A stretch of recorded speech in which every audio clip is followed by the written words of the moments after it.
नमस्कार दोस्तों, मैं हृदय मिश्रा आप सभी का स्वागत करता हूं डिकोड एग्जाम के इस प्लेटफॉर्म पे। कैसे हैं आप सभी लोग? आई होप आप सभी लोग अच्छे होंगे और अपनी पढ़ाई को बहुत ही बेहतर ढंग से कर रहे होंगे। देखिए, जैसा कि आप सभी लोगों को पता होगा कि इस समय हम लोग क्या कर रहे हैं, इस समय हम लोग कर रहे हैं बेसिकली जो आपके यूपी पीसीएस के जो सामान्य अध्ययन के जो पेपर हैं, ठीक है, मुख्य परीक्षा के लिए, उनकी हम लोग स्ट्रेटजी को देख रहे हैं कि किस तरीके से हमें सामान्य अध्ययन के पेपर्स को क्या कहते हैं टैकल करना है, अर्थात उनमें कौन कौन से बुक लिस्ट होती हैं, कहां कहां से हमें कंटेंट को पढ़ना होता है और बहुत सारी चीजें जो उसमें दी गई होती हैं, हम लोग उसको थोड़ा सा समराइज वे में समझने का प्रयास करते हैं। तो जैसा कि आप लोग को पता होगा, हमने आपको पहले दिन पेपर सेकंड की स्ट्रेटजी बताई, फिर उसके बाद पेपर फर्स्ट की, फिर उसके बाद पेपर थर्ड की, और आज हम सामान्य अध्ययन पेपर फोर्थ की स्ट्रेटजी पर डिस्कस करेंगे। और आपको मैं एक बात बता दूं कि जो सामान्य अध्ययन के जो प्रथम 4 प्रश्न पत्र हैं यूपीएससी के, वही सेम प्रश्न पत्र आपके यूपीएससी में भी सम्मिलित हैं। तो यानी कि कहने का मतलब यह हुआ कि चाहे आप यूपीएससी की तैयारी कर रहे होंगे, चाहे आप यूपीपीसीएस की तैयारी कर रहे होंगे, जो शुरुआती जो 4 पेपर दिए गए हैं हूबहू दोनों में क्या है, सिमिलर है। हल्का फुल्का पॉइंट इक्का दुक्का कहीं चेंज है, बाकी 99.9% सिलेबस आपका यूपीएससी पीसीएस का क्या है, सेम है 4 पेपर का। अंतर क्या है? अंतर यूपी पीसीएस में जो 2 पेपर आपके ऑप्शनल जो है यूपी स्पेशल के हैं, ठीक है, जो कि पहले ऑप्शनल हुआ करते थे, अब यूपीएससी में अगर आप जाओगे तो वहां पर एक पेपर आपको ऑप्शनल दिखाई देगा। इतना छोटा सा डिफरेंस है, बाकी कोई खास डिफरेंस आपके यहां पर पीसीएस में नहीं है। यानी कि पीसीएस में आपके 2 पेपर यूपी स्पेशल के हैं जो कि पहले ऑप्शनल हुआ करते थे, वो हट गए हैं, और अब जो है यूपीएससी में एक ऑप्शनल पहले की तरीके से है। तो ये कुछ छोटा सा डिफरेंस है। और याद रखना एक बात बहुत ही महत्वपूर्ण कि आज जिस पेपर के हम लोग जो है डिस्कशन कर रहे हैं, जो कि आपका एथिक्स के नाम से पेपर ये जो है फेमस है, ये पेपर दरअसल आपके एग्जाम के लिए बहुत ही ज्यादा क्या है, महत्वपूर्ण है। क्योंकि ये पेपर एक ऐसा है कि जहां पर कुछ नया तो ऐसा नहीं है, लेकिन इस पेपर को पढ़ने के बाद न सिर्फ आपको आपके ज्ञान में वृद्धि होगी, आप में जो है एक काफी ज्यादा सुधार होगा, बल्कि कहीं ना कहीं आपकी जो है मार्क्स की क्षमता जो होगी वही बढ़ेगी। और सबसे बड़ी बात है कि इससे आपकी पर्सनालिटी में खास तरीके का निखार आएगा यदि आप इस पेपर को पढ़ लेंगे तो। यानी कि कहने का मतलब यह है कि पेपर फोर्थ जो है ये पेपर पढ़ाने का खास मोटो है दरअसल यूपीएससी का एंड पीसीएस का। क्यों मोटो है? मैंने कई बार इस बात को दोहराया भी है कि दरअसल जो पेपर 4 है, ये कहीं ना कहीं एक अधिकारी को, जो एडमिनिस्ट्रेटिव ऑफिसर होते हैं, जो सिविल सर्वेंट होते हैं, उनको सही रूप में एक इंसान बनाता है। ये पेपर कुछ इस प्रकार से है। इस पेपर को उन लोगों को पढ़ना चाहिए जो यूपीएससी या पीसीएस की तैयारी नहीं करते, क्योंकि इसमें बहुत सारी ऐसी बातें होती हैं जो आपके जानने और आपको समझने की आवश्यकता होती है। आप कहेंगे सर इस पेपर में क्या कुछ खास है? तो ये पेपर दरअसल आपके जीवन से, आपके आंतरिक और आपके बाह्य जीवन से क्या है, संबंधित पेपर है।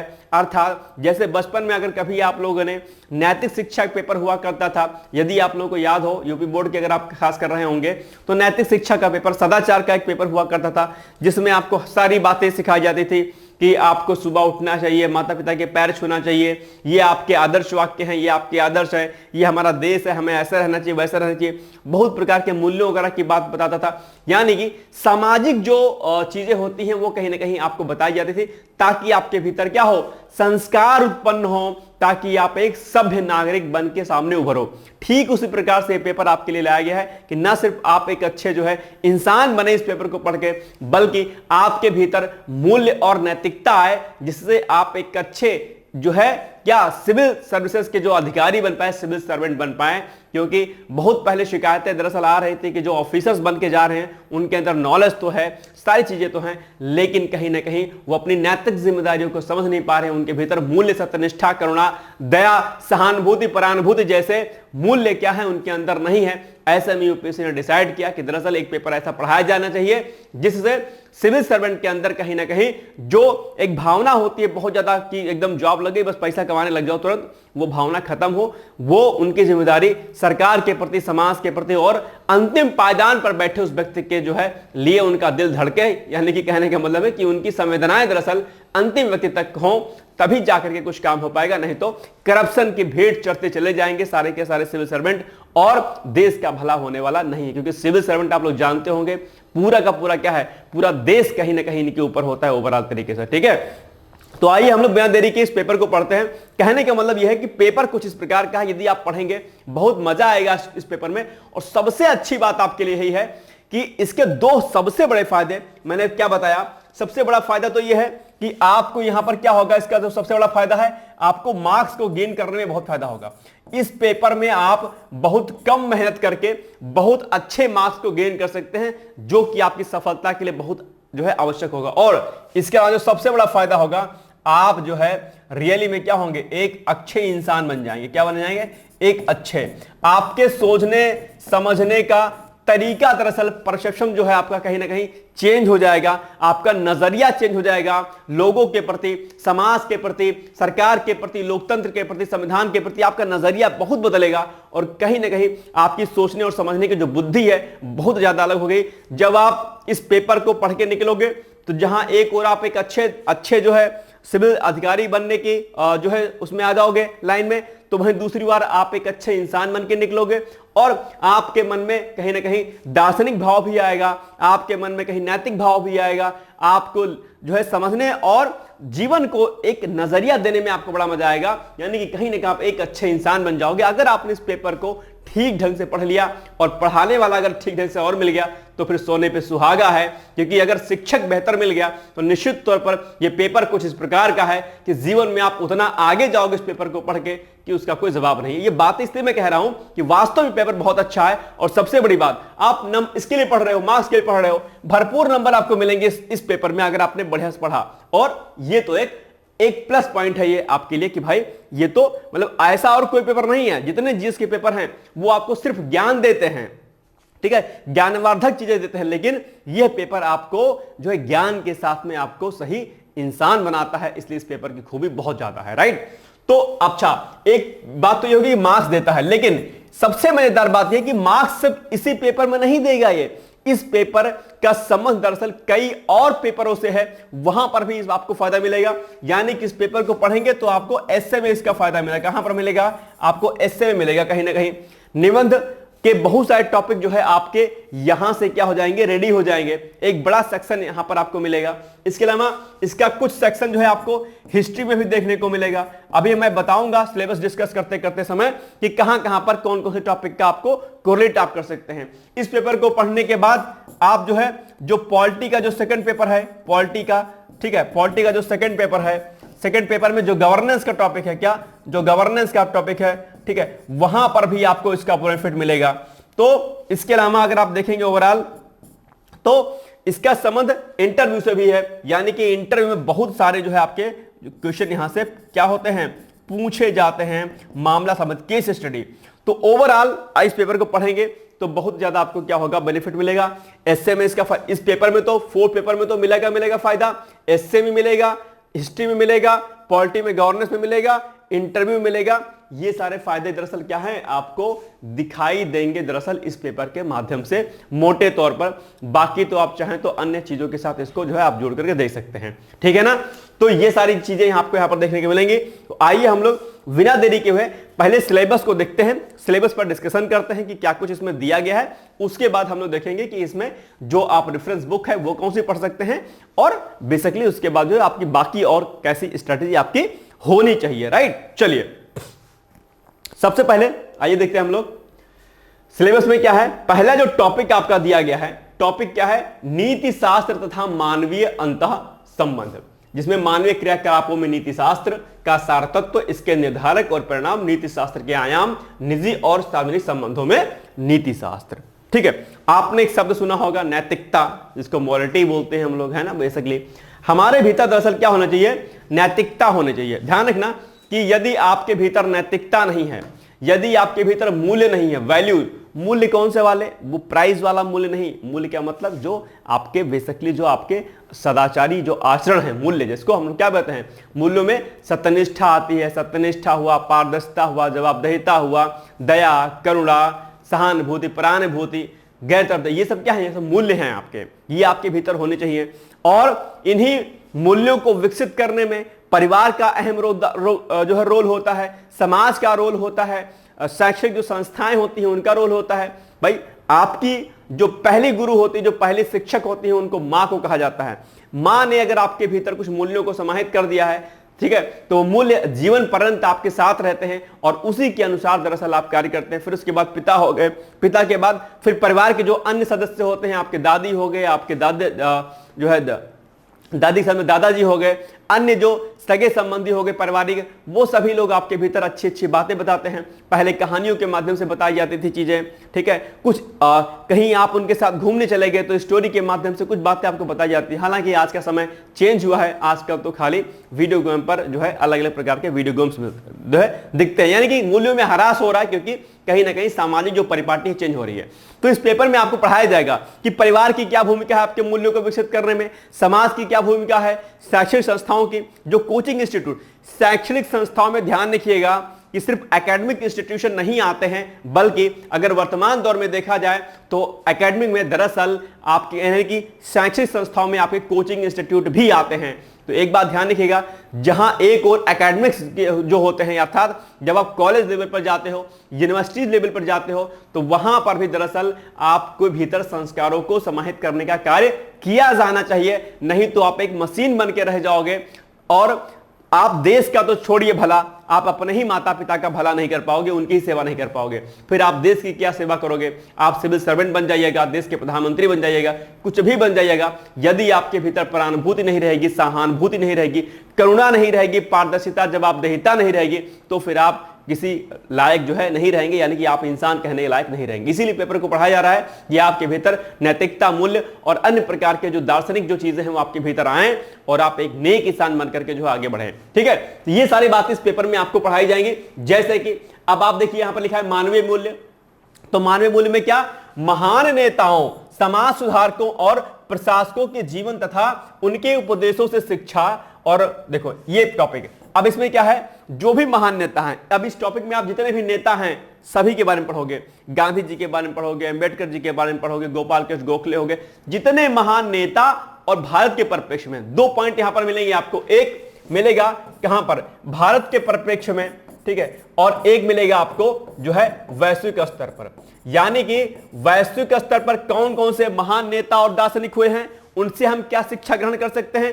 ठीक उसी प्रकार से भारत में कौन कौन से महान नेता और दार्शनिक हुए हैं जिनसे हम शिक्षा ले सकते हैं, उन्हीं को हम लोग पढ़ेंगे। जिसमें से इसमें गांधी, अंबेडकर बहुत ही इंपॉर्टेंट है, जहां से प्रश्न बार बार पूछे जाते हैं। तो गांधी हो गए, अंबेडकर हो गए, और विभिन्न प्रकार के जो भी गोपाल कृष्ण गोखले हो गए, सुभाष चंद्र बोस हो गए, ठीक है, सावित्रीबाई फुले हो गई। बहुत सारे लोग हैं यहां पर जिनके बारे में आप पढ़ेंगे। इसके अलावा जो है आप जो है स्वामी विवेकानंद जी को भी पढ़ेंगे इसी में, क्योंकि दार्शनिक है कहीं ना कहीं।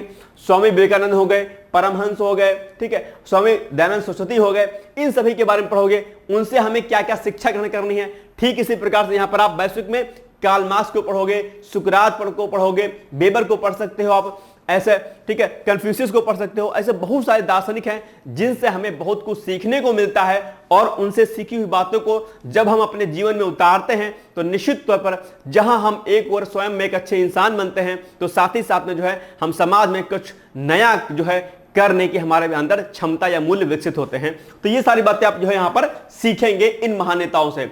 पूरी लिस्ट आपको पढ़नी होती है। इसके अलावा मूल्य विकसित करने में परिवार, समाज और शैक्षिक संस्थाओं की भूमिका, जो भी हमने आपको बताया कि आपके भीतर दया, करुणा, सहानुभूति, परानुभूति, ठीक है, जवाबदेहिता, पारदर्शिता, ये गुण कौन विकसित करेगा? इन गुणों को विकसित करने में 3 लोगों की अहम भूमिका होती है। एक कौन? परिवार, फैमिली आपके भीतर जो है अच्छे संस्कार को डालती है। लेकिन दिक्कत क्या है? दिक्कत यही है भाई साहब कि आज परिवारों का विघटन हो रहा है, परिवार टूट रहे हैं, परिवार क्या हो रहे हैं? विघटित हो रहे हैं। ऐसे में कहीं ना कहीं यह समस्या आपके सामने आ रही होगी कि परिवार में मूल्य विकसित नहीं हो पा रहे हैं। क्यों नहीं हो पा रहे हैं मूल्य विकसित? क्योंकि सिंपल सी बात है भाई साहब, वो ये कि दरअसल जब पहले, अब क्या हो रहा है, अभी एकल परिवार हो रहे हैं, ठीक है, पेरेंट्स अकेले रह रहे हैं, बच्चे अलग रह रहे हैं, कहीं कुछ हो रहा है, तो जो उनके छोटे छोटे जो बच्चे हैं वो अपने दादी दादा के पास नहीं रहते हैं, कहीं और रहते हैं, या उनके लिए कोई जो केयर टेकर रखा जाता है। तो ओवरऑल कहीं ना कहीं जो पहले हमारी फैमिली, जो ज्वाइंट फैमिली हुआ करती थी, वो अब ब्रेक हो गई है।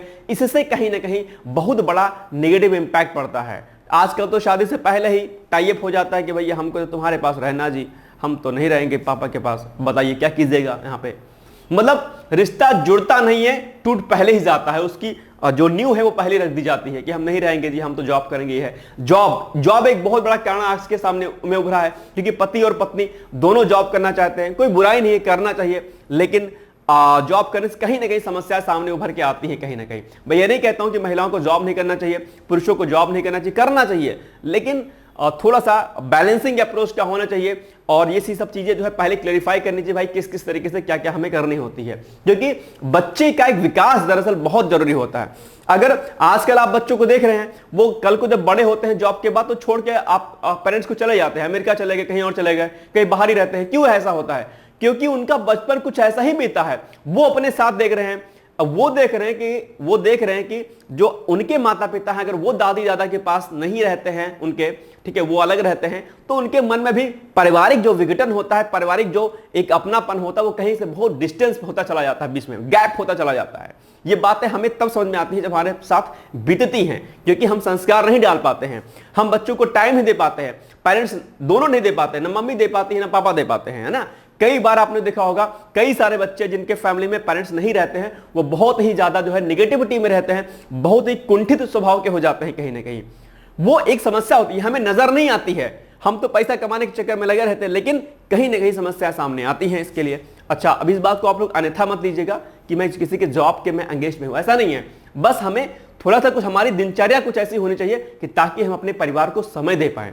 हम जॉब के बाद आते भी हैं तो भी हम फोन में लगे रहते हैं, तो भी हम ऑफिस वर्क लगे रहते हैं। अरे भाई, जॉब आप कर रहे हैं, उसके बाद कम से कम तब तो आप समय दीजिए ना घर पे, हम तब भी नहीं देते हैं। ये यानी कि एडजस्ट करना पड़ेगा। जॉब करिए नो डाउट, लेकिन आपको एडजस्टमेंट करना पड़ेगा।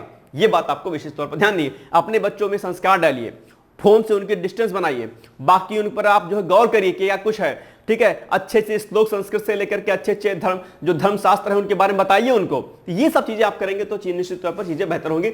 यही सब इसमें पढ़ना है, अनर्गल नहीं बता रहा हूं, यही सब पढ़ना है इसमें, ठीक है। कुछ अलग टॉपिक में आपको नहीं बता रहा हूं, ये सब आपको इसमें विकसित करना है। समाज की बहुत भूमिका होती है। सोसाइटी, आप किस सोसाइटी में रहते हैं, आपको सोसाइटी में आपने अक्सर देखा होगा कि अगर कोई बहुत ही जो है क्या कहते हैं स्लम टाइप का एरिया है, या जहां पर कुछ एरिया ऐसा अच्छा नहीं है, ठीक है, स्लम एरिया मैं नहीं कहूंगा कि वहां पर कुछ लोग खराब होते हैं, लेकिन कुछ ऐसा एरिया जहां पर माहौल नहीं अच्छा है, फॉर एग्जांपल, राइट, अगर वहां पर आप रहते हैं कहीं ना कहीं, तो आपके जो बच्चे हैं या आपके जो भीतर कहीं ना कहीं वो कैरेक्टरिस्टिक्स नहीं आ पाती, वो बात नहीं आ पाती, वो मूल्य नहीं आ पाते जो आने चाहिए। समाज का बहुत इंपैक्ट पड़ता है। समाज जो है कहीं ना कहीं लोगों को कहीं ना कहीं अलग करने का काम करता है। समाज में जो है भेदभाव नहीं होना चाहिए, समाज में जो है समानता होनी चाहिए, चाहे आर्थिक समानता हो, सामाजिक समानता हो, किसी प्रकार की समानता होनी चाहिए, तभी समाज से हम कुछ नया बेहतर और सीख पाते हैं, ठीक है।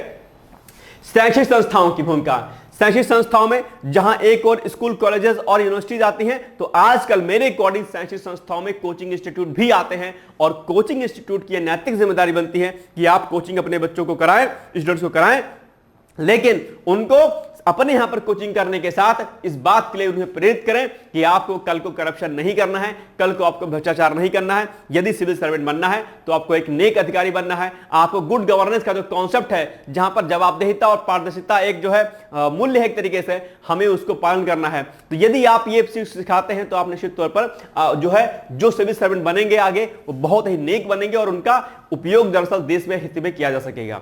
अगर कल को कभी आप डिकोड एग्जाम ज्वाइन करेंगे, पीसीएस का बैच, तो वहां पर मैं एथिक्स का इस पेपर को पढ़ाऊंगा, और वहां पर बहुत ही अच्छे ढंग से मैं आपको पढ़ाऊंगा कि किस तरीके से हमें अपने भीतर मूल्यों को विकसित करना होगा, किस तरीके से आप चीजों को प्रॉपर तरीके से कर सकते हैं। बहुत मजा आएगा अगर आप मुझसे पढ़ेंगे, एक अलग तरीके से आपको जो है इंटरेस्ट इसमें डेवलप होगा इस पेपर में, राइट। तो ये सभी की भूमिका। इसके अलावा एक पॉइंट है, क्या सेकंड यूनिट है आपकी अभिवृत्ति की। किसकी? अभिवृत्ति, जिसको हम एटीट्यूड कहते हैं, ठीक है।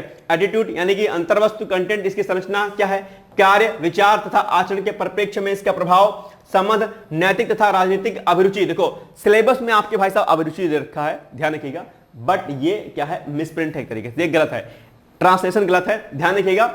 सिलेबस में हमेशा इंग्लिश की टर्मिनोलॉजी को जरा देखिएगा, इसीलिए मैंने यहां पर ए ब्रैकेट अभिवृत्ति लिख दिया है, ये यहां पर अभिवृत्ति होगा, अभिरुचि नहीं होगा, ठीक है, इसको मैंने अलग से लिखा है, राइट। ये बात आप जरा ध्यान रखिएगा, ठीक है। इसके अलावा सामाजिक अभिरुचि, सामाजिक प्रभाव और सहमति पैदा करना, प्रशोषण इसमें आएगा, सहमति पैदा करना, समझाना बुझाना एक तरीके से कह सकते हैं, ठीक है। तो एटीट्यूड कैसा होना चाहिए, अब अभिवृत्ति आपको पढ़नी है, यानी कि एटीट्यूड, कैसा एटीट्यूड, कौन सा एटीट्यूड, वो वाला एटीट्यूड नहीं कि आप रोड पे कहीं जा रहे हो और सामने वाले ने बात आपसे नहीं की तो आप कहोगे अरे यार क्या बात है, बड़ा एटीट्यूड है, दिखा रहा है या दिखा रही है, बात नहीं की मुझसे, देखा नहीं मुझे, वो वाला एटीट्यूड नहीं, ये युवाओं की भाषा वाला एटीट्यूड है। एटीट्यूड कैसा? एटीट्यूड पॉजिटिव वाला। एटीट्यूड कैसा? कुछ कर गुजरने का एटीट्यूड, कुछ नया करने का एटीट्यूड, कुछ बेहतर करने का एटीट्यूड, समाज को नई दिशा और दशा देने का एटीट्यूड। ये एटीट्यूड आपके भीतर होना चाहिए कि मुझे जब सिविल सर्वेंट बनना है, मुझे जब सिविल सेवा में जाना है, तो मुझे एक पॉजिटिव एटीट्यूड में रहना है, मुझे बहुत ही बेहतर ढंग से कार्य करना है। यह एटीट्यूड आपके भीतर होना चाहिए। यही सब चीजें आपके भीतर जो है यहाँ पर होनी चाहिए। इसी के बारे में आपको पढ़ाया जाएगा कि आचरण कैसा होना चाहिए, इसका प्रभाव क्या है इंपैक्ट एटीट्यूड का, ठीक है। नैतिक तथा राजनीतिक अभिवृत्ति, यानी कि जो आपकी कहने के नैतिक जो एटीट्यूड होता है, पॉलिटिकल जो एटीट्यूड होता है, वो कैसा होना चाहिए, यो आपको पढ़ना है, ठीक है। इसका प्रभाव, बाकी सब चीजें यहां पर आपको पढ़नी है। इसके अलावा सिविल सेवा के लिए अभिरुचि, अभिरुचि मतलब एप्टीट्यूड, क्या एप्टीट्यूड, तथा बुनियादी मूल्य, ठीक है। अब बुनियादी मूल्य में क्या आएंगे? सिविल सेवा के बुनियादी जो मूल्य होते हैं, ये बुनियादी मूल्य बहुत जरूरी होते हैं, जैसे कि सत्यनिष्ठा है, निष्पक्षता है, गैर तरफदारी, वस्तुनिष्ठता, सार्वजनिक सेवा के प्रति समर्पण का भाव, ठीक है, कमजोर वर्गों के प्रति सहानुभूति, सहिष्णुता तथा करुणा। ये सब क्या है? ये सब आपके बुनियादी मूल्य हैं जो सिविल सेवा के भीतर होने चाहिए। आपसे कोई पूछे, प्रश्न पूछे कि बताओ सिविल सेवा के बुनियादी मूल्य क्या हैं, सिलेबस में ही दिया गया है भाई साहब। आपके सिविल सेवा के बुनियादी मूल्य कौन है? सत्यनिष्ठा, निष्पक्षता, गैर तरफदारी, वस्तुनिष्ठता, सार्वजनिक सेवा के प्रति समर्पण का भाव, ठीक है, कमजोर वर्गों के प्रति सहानुभूति, सहिष्णुता तथा करुणा। सिलेबस ही, अगर इथिक्स का सिलेबस अगर आपको याद हो गया, ध्यान रखिएगा, बहुत सारे प्रश्नों को आप आराम से टैकल कर ले जाओगे। कुछ नहीं करना है, सिर्फ सिलेबस यदि आपने पढ़ लिया है इथिक्स का, तो यहीं से आप जो है सारे प्रश्नों को टैकल कर पाओगे। क्योंकि अक्सर आपके एग्जाम पूछा आता है कि सिविल सेवा के बुनियादी मूल्य क्या हैं। यही है भाई साहब जो लिखा है यहां पर, यही इसी को आपको कॉपी पेस्ट कर देना है, इसी को एक्सप्लेन कर देना है कि सत्यनिष्ठा क्या है, निष्पक्षता क्या है। सत्यनिष्ठा मतलब सत्य के प्रति निष्ठा, हमें सत्य का मार्ग कभी नहीं छोड़ना है। कल को जब आप सिविल सेवक बनोगे तो वहां पर आपको बहुत प्रकार की ऐसी प्रॉब्लम्स फेस करनी पड़ेगी जहां पर आपको लगेगा यार सत्य झूठ बोल देता हूं, यार झूठ बोलने से जो है मामला शॉर्ट आउट हो जाएगा। लेकिन नहीं, आपको सत्य का दामन नहीं छोड़ना होगा, क्योंकि आपके भीतर इस मूल्य का होना बहुत जरूरी है। निष्पक्षता बहुत जरूरी है मूल्य अपने आप में। निष्पक्ष रहना है, किसी का पक्ष नहीं लेना है कि कोई खास व्यक्ति आपका है या कोई खास राजनीतिक पार्टी है उसका आपको पक्ष लेना बिल्कुल नहीं लेना है। आपको निष्पक्ष भाव से काम करना है। यह भी क्या आपका बुनियादी मूल्य है, आपका बेसिक है आपके लिए, ठीक है। गैर तरफदारी, किसी की तरफदारी आपको नहीं करनी है आपको सिविल सेवक बनकर। वस्तुनिष्ठा, ऑब्जेक्टिविटी है, यानी कि ऑब्जेक्टिविटी में क्या, आप प्रूफ के आधार पर चीजों को जो शॉर्ट आउट करोगे। सार्वजनिक सेवा के प्रति समर्पण का भाव है, यानी कि ये सब ओवरऑल ये सारे जो बुनियादी मूल्य हैं इनके बारे में आप पढ़ोगे। और भैया जी लोग ऐसा है ना कि इन पर सभी पे शॉर्ट नोट्स आता है, याद रख लीजिएगा इस बात को, ठीक है। इन सभी पॉइंट्स पर देख रहे हैं, इन सभी पर क्या होता है, शॉर्ट नोट्स लिखने के लिए भाई साहब आता है। इसलिए इसको अच्छे से आपको क्या करना है, रेडी करना है, ध्यान रखिएगा, ओके। तो ये सारी बातें आपको यहां पर समझनी है कि क्या कुछ करना है। क्या कुछ इसमें कठिन लग रहा है? कुछ कठिन नहीं है, आपको सिर्फ समझने का फेयर है। बहुत आसान ये पेपर है, लेकिन अगर समझाने वाला टीचर अगर मजेदार प्रवृत्ति का है तो दिल खोल के मजा इस पेपर में आएगा। और मैं फिर से कह रहा हूं, इस पेपर को पढ़ने के बाद आप जो है एकदम महान चिंतक टाइप के बन जाएंगे।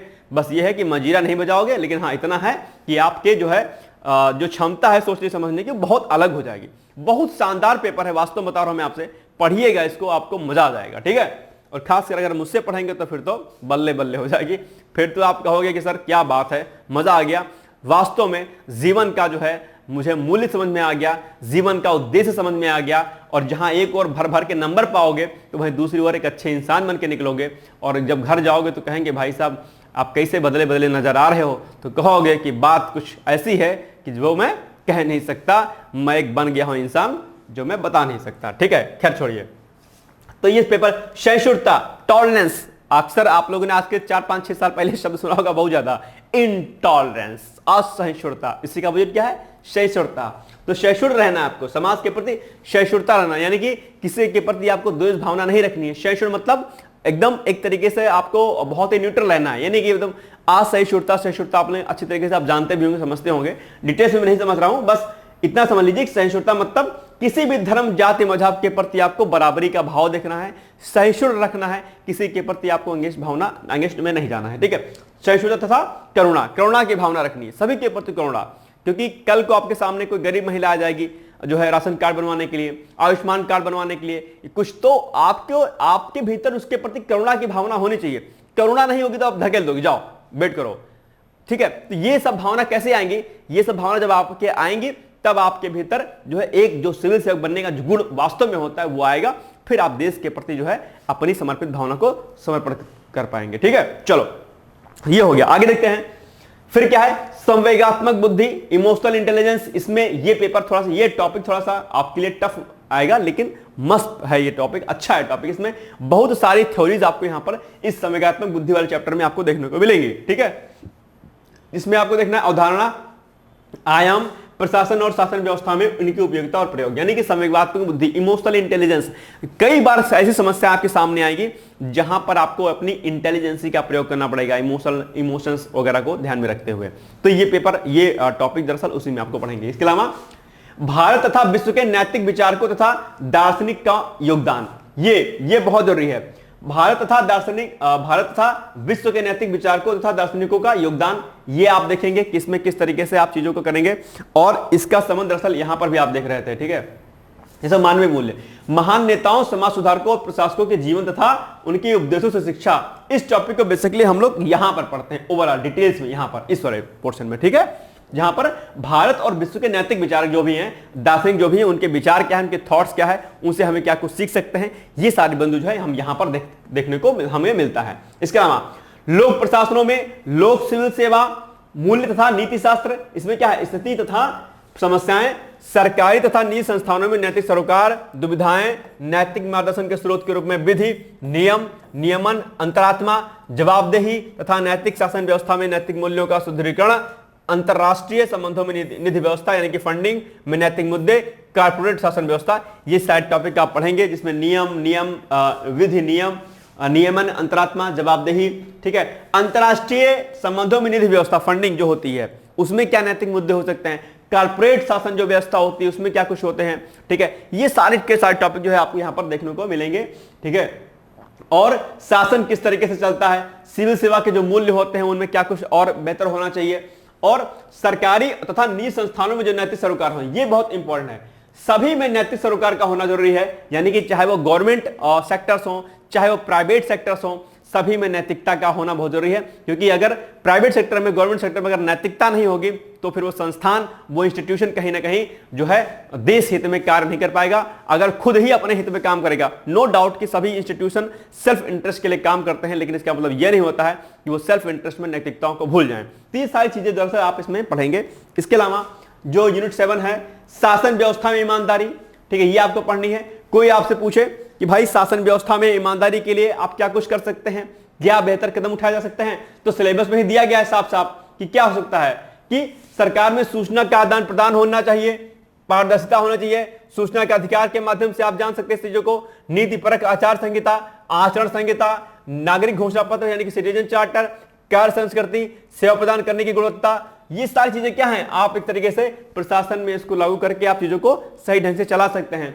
तो शासन व्यवस्था में ईमानदारी ये टॉपिक है। लोक सेवा की अवधारणा क्या है, पब्लिक सर्वेंट, पब्लिक सेक्टर क्या है, पब्लिक जो है सर्विस क्या है, आप ओवरऑल ये आपको पढ़ना है। शासन व्यवस्था और ईमानदारी का दार्शनिक आधार, ठीक है, किस तरीके से आप जो है चीजों में अपने भीतर ईमानदारी जैसे गुणों का, दार्शनिक गुणों का समावेशन कर सकते हैं।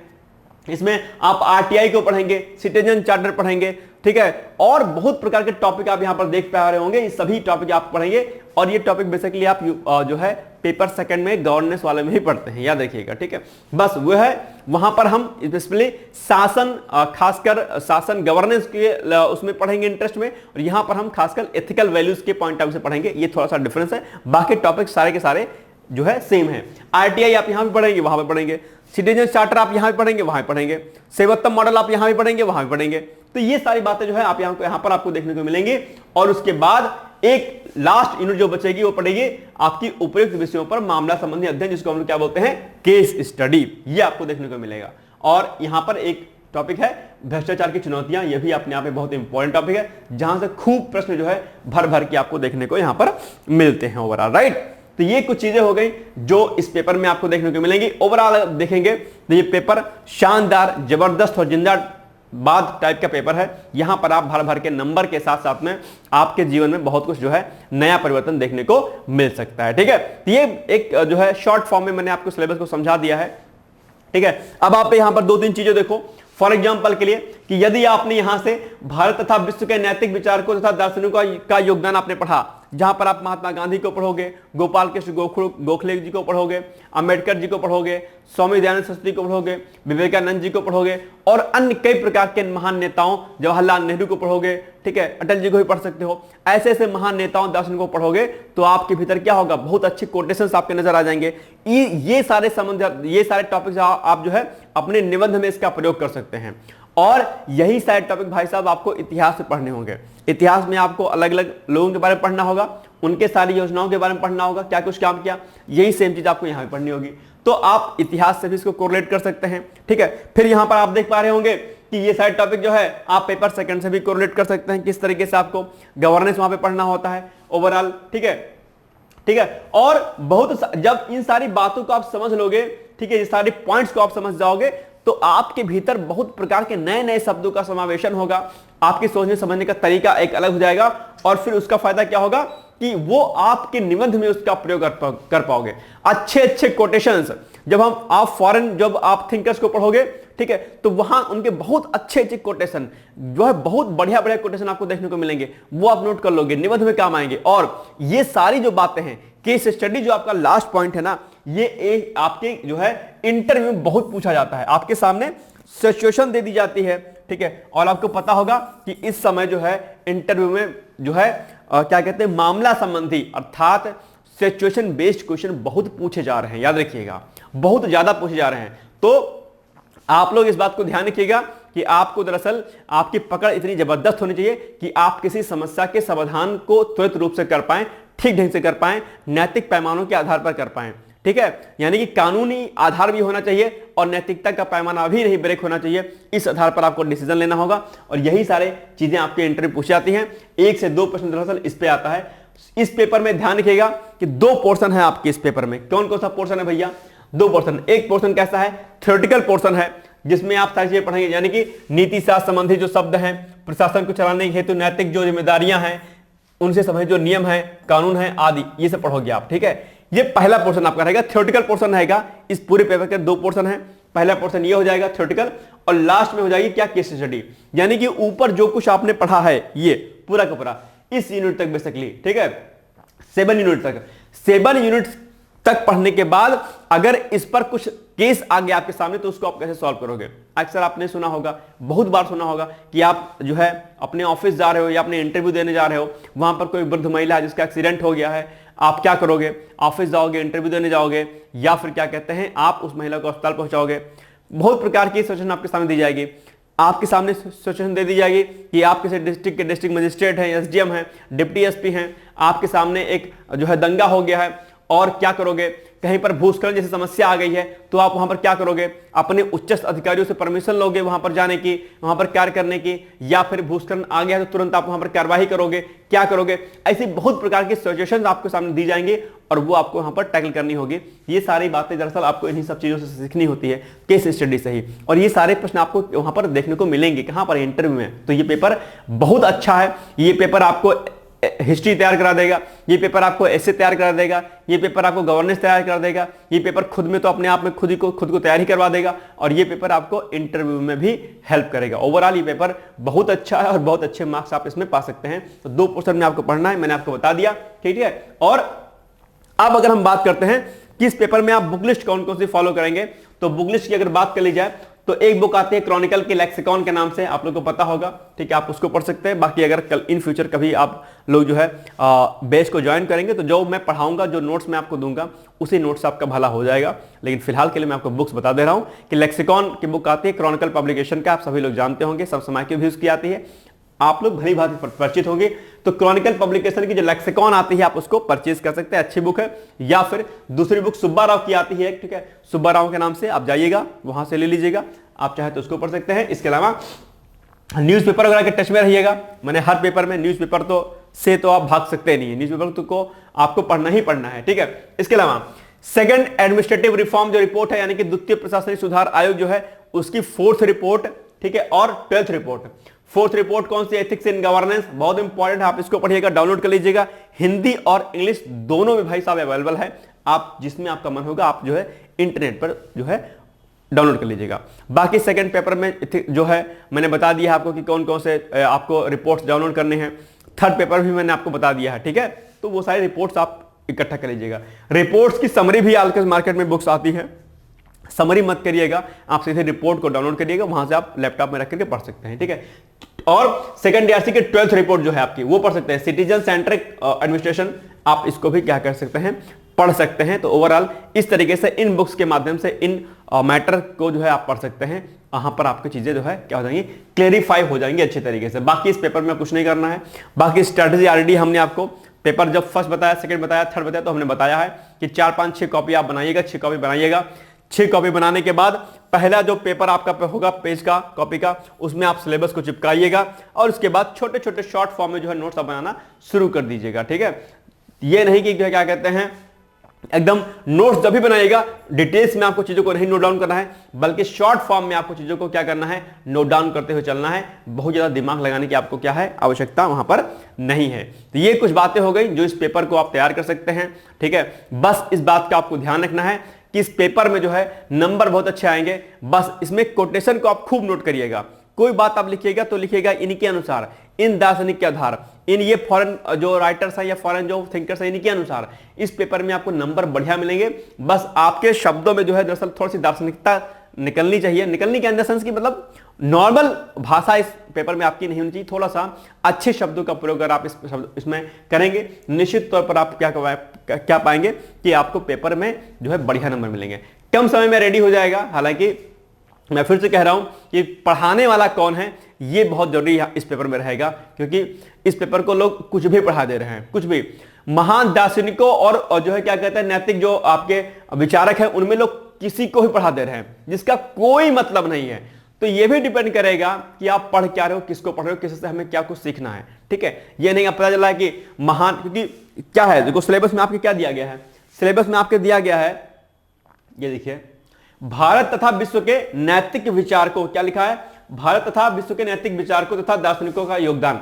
लेकिन यह नहीं लिखा है कि कौन कौन से विचारकों दार्शनिक। अब लोग कुछ भी पढ़ा दे रहे हैं, ऐसा हमें नहीं करना है। हमें बहुत लिमिटेड चीजों को पढ़ना है, बहुत ही शॉर्ट तरीकों से करना है, यानी कि कहीं ना कहीं जिससे हमारा फायदा हो, ठीक है। यह बात ध्यान रखना है कि बहुत नहीं पढ़ना है, बल्कि उतना पढ़ना है जितना हमारे एग्जाम के लिए क्या है, जरूरी चीज है, राइट। और इसका आधार क्या है, इसका आधार भाई साहब PYQs है। मैं फिर से कह रहा हूं PYQs एक ऐसी चीज है जहां अगर आपने उस पर काम कर लिया, ठीक है, वो बहुत हो जाएगा।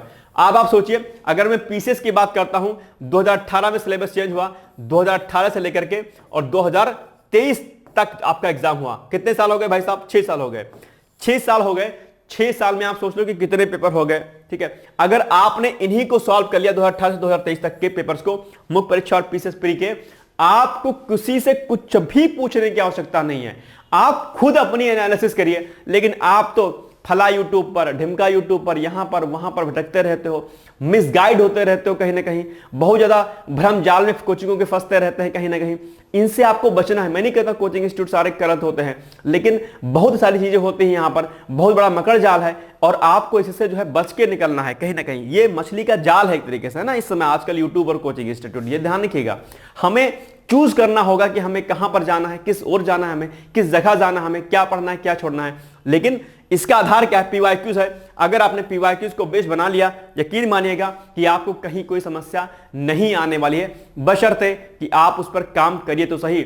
आप दिन भर भटकते रहते हो, कभी ये किताब, कभी वो किताब, कभी ये सर, कभी वो सर, कभी ये भैया, कभी ये दीदी।